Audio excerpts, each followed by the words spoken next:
Robyn and Christine are together. And memorable moments of my life. I was handed Archer. Christine was holding Ace, and so it was kind of like we're just holding our grandbabies together. Wish it was under different circumstances as far as Christine and I are concerned. I could just forget all that. Sister Wives star Christine's daughter Maddie Brown is pregnant with baby number 4.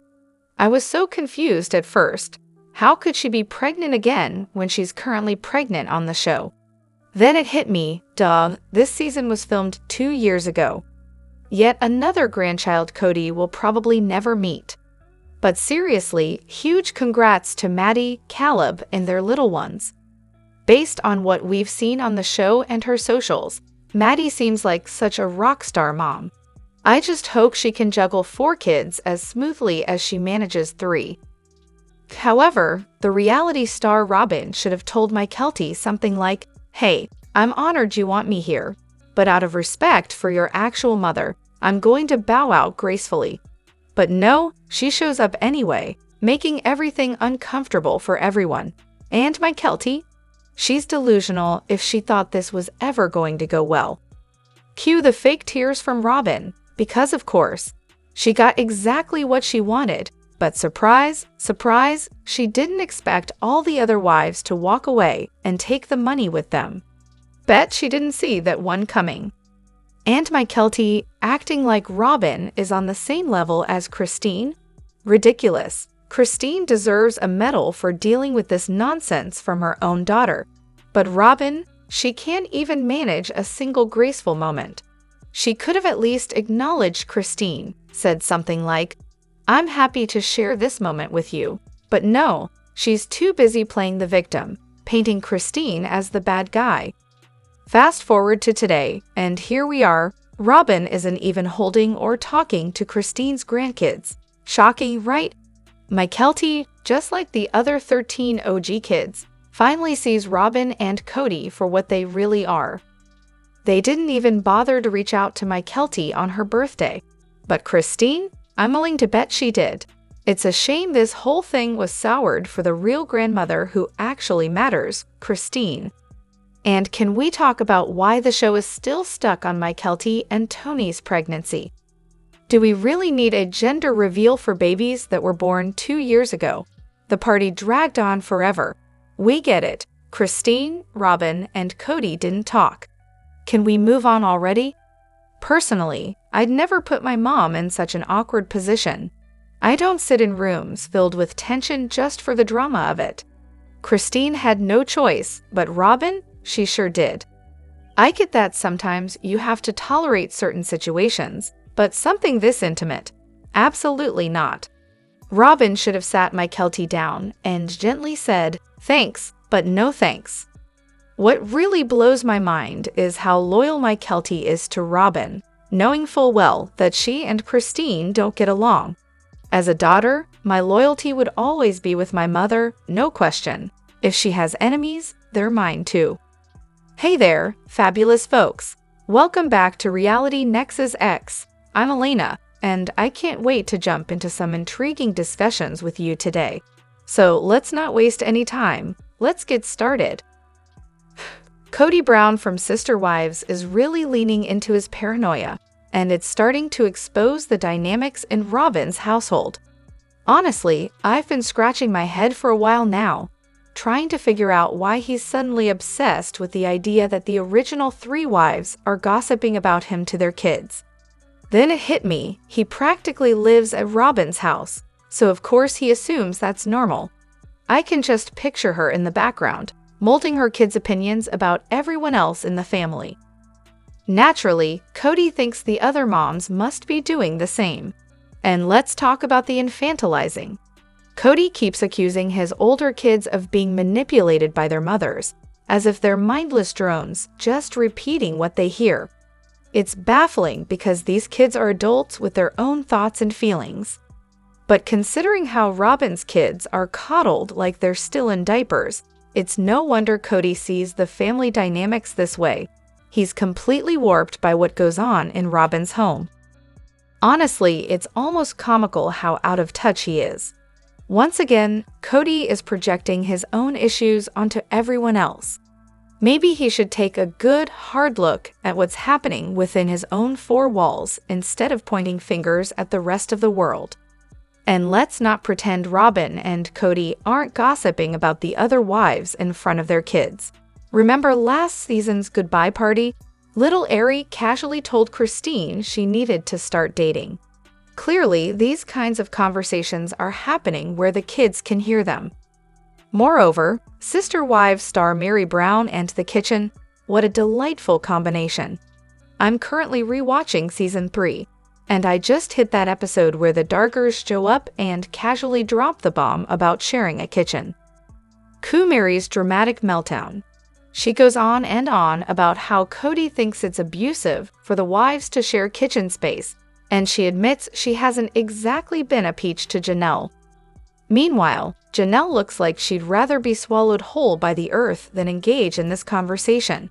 But bless her heart, she tries to smooth things over with a classic. I didn't know I could do things differently.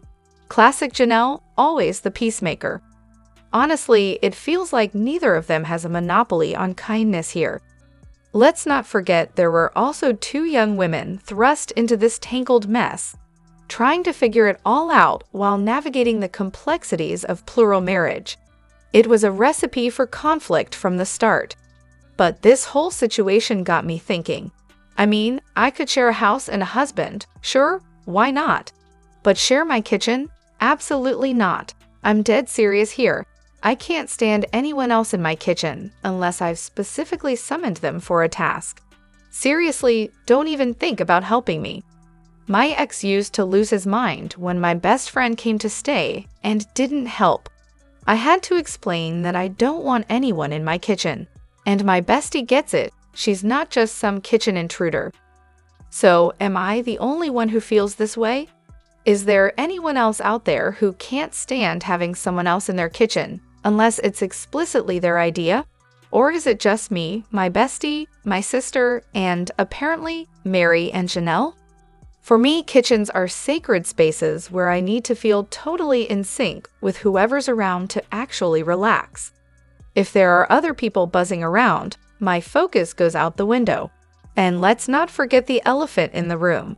These were very young, sheltered women who became mothers almost overnight, all while learning how to share their husband with other women. Thinking back to my 20s, I can't even imagine how messy that would have been for me. Honestly, they're still figuring things out, just like the rest of us. Additionally, Maddie has such a solid head on her shoulders and manages to juggle a lot.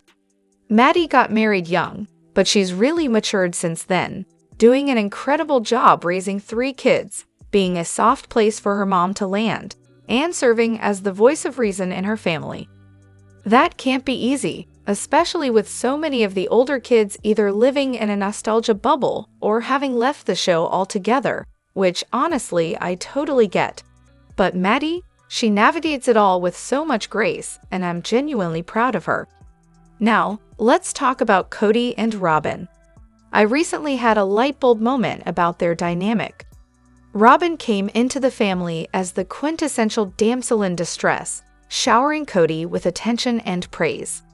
But over the years, it's become crystal clear that she's the one calling the shots in this relationship.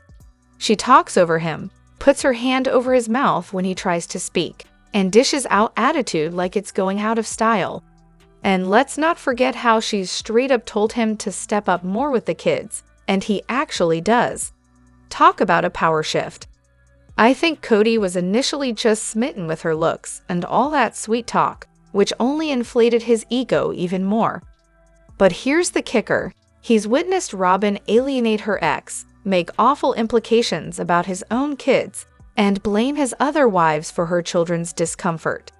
He essentially chose her over everyone else, and it's like he's put all his eggs in a basket that's got some serious holes. It makes me wonder if Kody has abandonment issues. I think that's his deepest fear, being alone. Robyn is kind of an abuser in her own right. She's isolated him to get what she wants. Sure, he's got a place with her for now, but he's stuck in a web of her making, enjoying the feeling of being wanted and maybe even protected. He talks a lot about loyalty, but to me, Loyalty means having someone who shields you from dangers you can't see.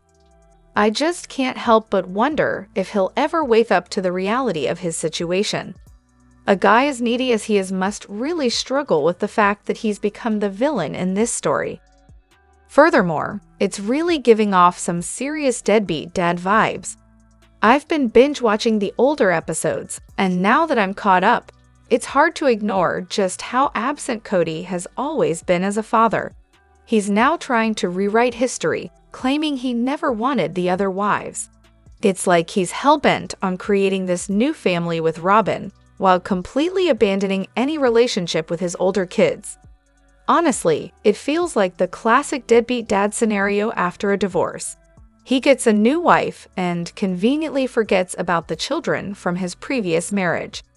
It's pretty gross, especially since he's doing it all on national TV, trying to promote this shiny new life at the expense of his other children. It's downright sickening. Let's not kid ourselves here. Kody has been a deadbeat dad from the get-go. The original 3 wives did all the heavy lifting. I mean, Christine even pointed it out at Maddie's baby shower, when she revealed Kody had only changed 5 diapers in total. He was always around for the fun stuff, but completely absent for the real parenting, raising, educating, or disciplining his kids. That is, until Robyn came along. It's almost like he's doubling down on his recent and horrific decisions to prove he doesn't regret them. The harder he tries to insult and hurt everyone else, the more it feels like he's just trying to convince himself that he's made the right choices. And can we talk about his utter failure to take care of the basics? Making sure his kids had breakfast or meals. Apparently, that just wasn't on his radar, because who needs standards in a polygamous lifestyle, right? I can't wrap my head around having 18 children with 4 wives, but hey, they all chose this lifestyle. Honestly, the thought of being intimate with a guy who's been with multiple women without protection makes me feel queasy. Just imagine, HPV from one wife could end up on everyone's pap smear. That's a hard pass for me. So, Sister Wives star Janelle Brown's back in Flagstaff. I know she bought that property in North Carolina for Tata Farms, but guess what? I just saw her downtown, strutting across the street like she owns the place. Seriously, I hope she hangs around for a bit. I live for my random encounters with D-list celebs. The funniest part? Nobody else even noticed her. There I was, slowing down at the intersection, pointing her out like I was on a celebrity scavenger hunt, while my husband looked utterly baffled, trying to figure out what kind of crazy I was up to. Oh, and just to clarify, she hasn't officially made the move to North Carolina yet. She's still in the process of relocating her trailer and hired someone to help with that. Garrison used to take care of all that for her, but now it's on someone else. And let's not forget it's Tata Farms, not just any farm, because that makes all the difference. Also, speaking of the Sister Wives star Kody Brown, is it just me, or does anyone else think that Robyn really does speak Kody at this point? I mean, she gets whatever she wants, whenever she wants. Just look at the listing photos of their house, it's pretty clear. In my humble opinion, she's mastered the art of speaking Kody. She knows how to phrase things to get him to see things her way, all while stroking his ego whenever he feels wronged by the other wives or the OG-13. She's always right there, whispering in his ear with something to say. If she didn't truly speak Kody, how did they end up in Flagstaff with a mansion while Janelle is practically left homeless? Just an observation here. She constantly massages his ego, plays the damsel in distress, which makes him feel like a hero, and then uses her tears to manipulate him against the other wives. It's a real power play. As well as, just caught a glimpse of Robyn's wall sign in the Vegas house, and wow, what a gem it is, be nice or leave. I can practically hear the sarcasm dripping off it. I mean, let's be real, that sign definitely isn't aimed at her kids or Kody. No, that's for all the other kids who had to tiptoe around Robyn and her little ones. It's almost comical that she's shocked there's a divide. Remember when Peyton and Dayton were best buds, and Gwen and Aurora were practically inseparable? And let's not forget Isabel and Brianna hogging a whole room at Mary's like it was a VIP lounge. Seriously, during this rewatch, it's wild to see how integrated they all seemed. Gwen even mentioned that she had to walk on eggshells just to exist in that house. The other kids couldn't even grab a bite at Robyn's place and had to skedaddle when dinner rolled around. Meanwhile, on Robyn's nights with Kody, it was a strict no other kids policy. But when it was the other wives' nights, suddenly it was a free-for-all. What a welcoming vibe, huh? Oh my gosh, that picture in front of the truck? Pure gold. Christine's totally trolling Kody and Robyn with their fancy sports car pose, and I'm living for it. Well, I'm all for moving on. I think this situation is a bit different. She's a public figure watching Kody ramble on weekly about his nonsense on TV. Can you imagine if they had live talkbacks? That would be amazing. Honestly, I bet biting her tongue has turned into a real pain at this point. It definitely provides some juicy material for the show. You know what? This has to be incredibly healing for her. She spent her entire life trying to be sweet, never allowed to express any emotion other than that. Now, she finally gets to speak her truth, and let's be honest, no one would bat an eye if she decided to write a book. I mean, a book is just another way to share her story. The only difference is she isn't cashing in on social media. Imagine if, at the end of this season, she announces a book deal. She could spend the whole season trolling Kody about their divorce, building up the hype around her socials. Then, bam! The morning after the season finale, she drops that book. Talk about a power move. Also, would things have been different for Meri Brown if she had a second baby? Back in the early seasons, Kody and Meri even discussed the possibility of Robyn being a surrogate. I'm really curious about how the dynamics would have shifted if Meri had had another child with Kody, especially considering everything that happened during coronavirus, the move to Flagstaff, Christine leaving, and don't forget the catfishing incident. Would Meri have stuck around in Flagstaff with Robyn? Could Kody and Meri have rekindled their relationship? But let's be real here. By that point, Kody was done with Meri. He didn't want another baby with her, and let's face it, Robyn was never going to play the role of surrogate for anyone. Meri's entire life could have been happier if she'd been able to have more children. As someone who has experienced secondary infertility, I can tell you it can drive you insane. Being in a polygamous relationship where the other women are constantly having babies, it's no surprise that Meri came off as mean, jealous, and spiteful. It doesn't excuse her behavior, but it definitely explains it. If she'd had more kids, I think she would have been happier, which would have improved the overall family dynamic. As for Robyn acting as a surrogate, absolutely not. That would never have worked. When has Robyn ever acted selflessly or handed over control, especially regarding her own children? No way. That baby would never have felt like Meri's. It would have remained Robyn's, and Meri knew that. That's probably why she politely declined that offer. I'd love to hear your thoughts, so please share them in the comments below. Do you agree or disagree? If you enjoyed this video, please like, subscribe, and hit that notification bell for future updates. Your feedback really matters, and I can't wait to see you in the next video. Thank you.